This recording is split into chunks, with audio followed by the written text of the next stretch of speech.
கர்த்தருடைய பரிசுத்த நாமத்திற்கு மகிமை உண்டாவதாக. இன்றைய வசனம் யாக்கோபு 1வது அதிகாரம் 26 நாம் பார்க்கும்பொழுது, இது தெய்வ பக்தின்னு சொல்லி இதில் பார்க்கும்பொழுது, உங்களில் ஒருவன் தன் நாவை அடக்காமல் தன் இருதயத்தை வஞ்சித்து தன்னை தெய்வ பக்தி உள்ளவன் என்று எண்ணினால் அவனுடைய தெய்வ பக்தி வீணாக இருக்கும். அப்போ நான் தெய்வ பக்தியாக இருக்கேன்னு நம்ம நினைக்கிறோம், ஆனால் நம்முடைய வாழ்க்கையில் அந்த நாவை அடக்கிறதே கிடையாது. நம்ம நாவை அடக்காமல் நம்ம இருதயத்தை நம்ம செய்த தவறை உணராமல் இருதயத்தை நம்ம வஞ்சிக்கிறோம். உணர்வுள்ள இருதயம் நமக்கு இல்லாமல் இருதயத்தை வஞ்சித்து நாவை அடக்காமல் தவறு செய்கிறோம், நாவில் தவறு செய்கிறோம். ஆனாலும் அந்த இருதயத்தை நாம் செய்த தவறை உணராமல் வஞ்சித்து தெய்வ பக்தியாக இருக்கும் நம்மனால நினைக்கிறோம். அந்த தெய்வ பக்தி என்னன்னா வீணுன்னு சொல்லி வேதத்தில் பார்க்குறோம். அந்த தெய்வ பக்தி வீண். நாவு தாங்க நம்முடைய வாழ்க்கையில். அதுலேயே நம்ம 3வது அதிகாரத்தில் நாவை குறித்து பார்க்கும்போது 3:5 நம்ம பார்த்தா, நாவானது சிறிய அவயமாக இருந்தால் கூட பெருமையானது பேசும். அந்த நாவில் தான் எல்லா பாவமும் அந்த நாவில் தான் அடங்கியிருக்கு. நாவு சிறிய அவமாக இருந்தாலும் பெருமையாக பேசும். நெருப்பு, நாவை நெருப்பு, அது அநீதி நிறைந்த உலகம். அந்த நாவு வேதத்தில் எப்படி போட்டிருப்பார், அநீதி நிறைந்த உலகமாக அந்த நாவு. நம்முடைய அவயங்கள் அந்த நாவு நம்ம சரீரத்தை கரைப்படுத்துதான். நம்ம சரீரத்தை நம்ம பேசுகிற வார்த்தைனால நம்ம சரீரம் தீட்டுப்படுது, நம்ம சரீரம் கரைப்படுது. நம்ம ஆயுள் சக்கரத்தையே கொளுத்திருதான், நம்ம ஆயுஷ் நாட்களே முடிக்க வைக்குது. நம்ம நாவு நரகத்துக்கு கொண்டு போகிறது நாவு தான். யாராவது யோசிக்கிறோமா? இவ்வளோ நம்ம பேசுகிறோம், நிறைய பேசுகிறோம். ஆனால் அந்த நம்ம பேசுகிற நாவுனால நம்ம நரகத்துக்கு போக நம்ம யோசிச்சிருக்கோமா? அந்த நாவு நம்ம சரீரத்தை கரைப்படுத்த யோசிச்சிருக்கோமா? நம்ம பேசுகிற ஒவ்வொரு வீணான வார்த்தையில நியாயத்தீர்ப்பால் கணக்கு ஒப்பிக்கணும்னு வேதம் சொல்லுதே. சொற்கள் மிகுதில் பாவம் இல்லாமல் போகாது, தன் உதடுகளை அடக்கிறன் புத்திமான் என்ற வேதம் சொல்லுதே. நீ ஜாஸ்தி பேச அதில் பாவம் இருக்குன்னு சொல்லுது வேதம். சொற்கள் மிகுதால் பாவம் இல்லாமல் போகவே போகாது. அதிகமாக பேச ஏதாவது ஒரு பாவம் இருக்கும். அதனால தான் பேசாது. பேசாமல் இருந்துட்டால் பிரச்சனையே வராது. நல்லது கூட பேசாமல் இருக்கிறது ரொம்ப நல்லது. அதுதான் தாவீது சொல்றார், நான் நலமானதும் பேசாமல் அமர்ந்திருந்தேன். அதனால தான் என் வாய்க்கு கடிவாளத்தை போடுங்க ஆண்டவர், என் வாய்க்கு காவல் வைங்கன்னு சொல்லி தாவீது கேட்பார். நம்ம பேசுகிற வீணான வார்த்தைகளுக்கு கணக்கு சொல்லணும். உன் வாயின் வார்த்தையில் தான் நீ நீதிமான குற்றவாளியை ஆண்டு தீர்ப்பாராம். நீ வாயை வச்சு தான் நீ நீதிமான குற்றவாளின்னு ஆண்டவர் தீர்ப்பார். அப்போ எல்லாம் எங்கே வந்து நிற்கிது? வாயில் தான் நிற்கிது. நம்ம நீதிமானா குற்றவாளியா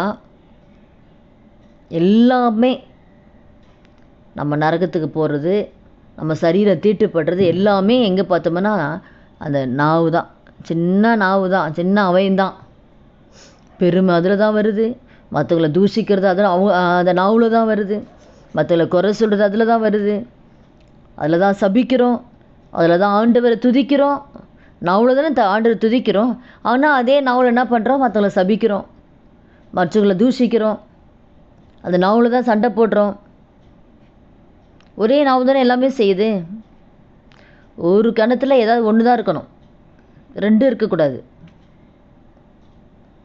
நம்முடைய நாவு எப்படி இருக்குது? நாம ஆராய்ஞ்சு பார்ப்போமா? எது தெய்வ பக்தி? நாவே அடக்காமல் தெய்வ பக்தி எப்படி இருக்கும்? இந்த நாளில் கூட சாவுக்கு ஏதுவான விஷம் நிறைந்தது அந்த நாவை அடக்க ஒரு மனுஷனாலும் கூடாது. அது அடங்காத பொல்லாங்குள்ளதும் சாவுக்கு ஏதுவான விஷம் நிறைந்ததான் நாவு. அப்போ இப்படிப்பட்ட ஒரு பயங்கரமான ஒரு அவயத்தை நாம் எந்த அளவுக்கு ஜாக்கிரதையாய் அந்த நாவை நாம் கை கொள்ளணும். இதில் ரொம்ப ஜாக்கிரதையாக இருக்கிறோம். நாம் நியாயத்தீர்ப்பே இந்த நாவில் தான் இருக்குது. நியாயத்தீர்ப்பு நாளில் கூட இந்த வார்த்தை கேட்க நம்ம ஒவ்வொருத்தர் வாழ்க்கையிலையும் ஒவ்வொரு அதுதான் சாந்த குணத்தை தேவன் நம்மகிட்ட எதிர்பார்க்குறார். நிதானமாய் நடக்கிறவன் கர்த்தருக்கு பயந்து நடக்கிறான். நீதிமொழிகளில் உன் வாயை விரிவாய் திறக்கிறவன் கலக்கம் அடைவானான். கலக்கம் ஏன் வருதுன்னா வாயின் வார்த்தையில் தான் வருதான். கலக்கம் ஏன் வருது, திகில் ஏன் வருது, ஏதோ ஒன்று எங்கேயாவது பேசிடுவோம், ஏட குடமாக பேசிடுவோம், அதனால் ஒரு பிரச்சனை, அதனால் ஒரு சண்டை. அந்த வாயில் தான் நிறைய கொலைங்கள்லாம் நடக்குது. எங்கே பார்த்தீங்கன்னா ஏதோ ஒன்று பேசிகிட்டு இருப்பான், அதை பழி வச்சு பழி வாங்கி நாளைக்கு உயிரை எடுத்துருவோம். அப்போ கலக்கம் எங்கே வருது? நாவில் தான். சுற்றி பார்க்கும்போது கடைசியில் இந்த கலக்கம் எங்கே வருதுன்னா நாவில் தான், நம்ம வார்த்தையில் தான் கலக்கம் வருது.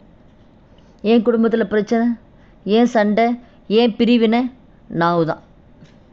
ஏன் விட்டு கொடுக்க தன்மை இல்லை? நிறைய குடும்ப பிரியத்துக்கு காரணம்னா நாவு தான். மன்னிக்கிற தன்மை இல்லை, பேசுகிறது நாவில் தானே பேசுகிறோம். நம்ம பேசுகிற வார்த்தை மற்றவங்க இருத்தை துக்கப்படுத்துது. எத்தனை பேர் அந்த வார்த்தையை தாங்க முடியாமல் மறிச்சிருக்கிறாங்க.